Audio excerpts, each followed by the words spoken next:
Lorsque l'on observe un appareil de voie, appareil équipé d'un aiguillage permettant à une circulation ferroviaire de changer d'itinéraire, on distingue au premier coup d'œil 4 rails. Ces rails forment 2 par 2 des itinéraires distincts. L'un représente la voie directe et l'autre la voie déviée, celle qui va quitter l'itinéraire principal. Au passage des circulations, le profil en long et en travers de la voie s'altère. Il va donc falloir corriger les défauts constatés. Pour ce faire, les opérateurs vont à l'aide d'une mire et d'un viseur évaluer ces défauts qu'ils vont inscrire sur les traverses. Une fois la marque de ces défauts terminée, la machine peut intervenir. Cette dernière s'appelle une boureuse appareil. L'opérateur programme dans l'ordinateur de la boureuse les différents paramètres de la voie. Après cela, le travail peut commencer. Ce dernier consiste à soulever la voie de la valeur inscrite sur les traverses, puis de compacter le ballast afin de combler le vide créé sous les traverses au moment du relevage de la voie. De nombreux obstacles vont apparaître. Pour aider l'opérateur en machine, un homme au sol va les guider. Avantage de cette boureuse, chaque pioche peut se manœuvrer indépendamment.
Une fois la voie directe nivelée, il va falloir combler les vides créés sous les rails de la voie déviée.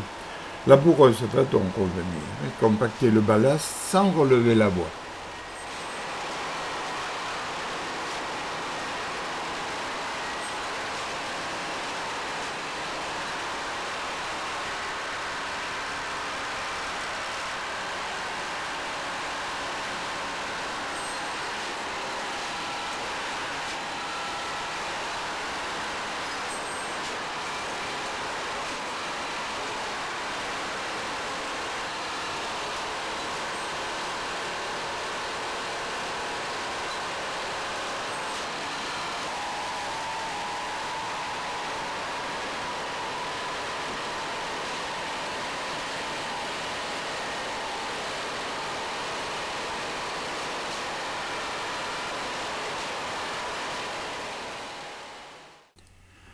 Il existe un autre type de boureuse mixte conçue pour corriger de courts défauts de la voie.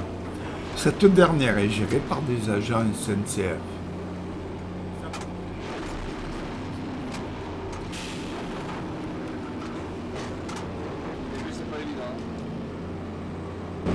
Comme sur la grosse machine, un homme au sol guide l'opérateur afin de bien positionner les pioches et éviter toute casse de matériel. Toute anomalie pourrait perturber la circulation des trains commerciaux.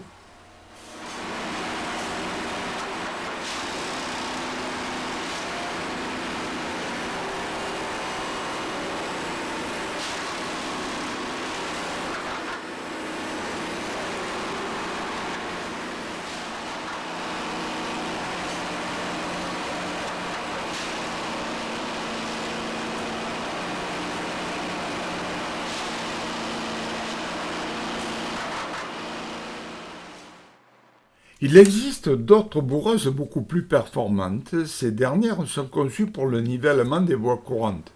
Je vous en parlerai dans une autre vidéo.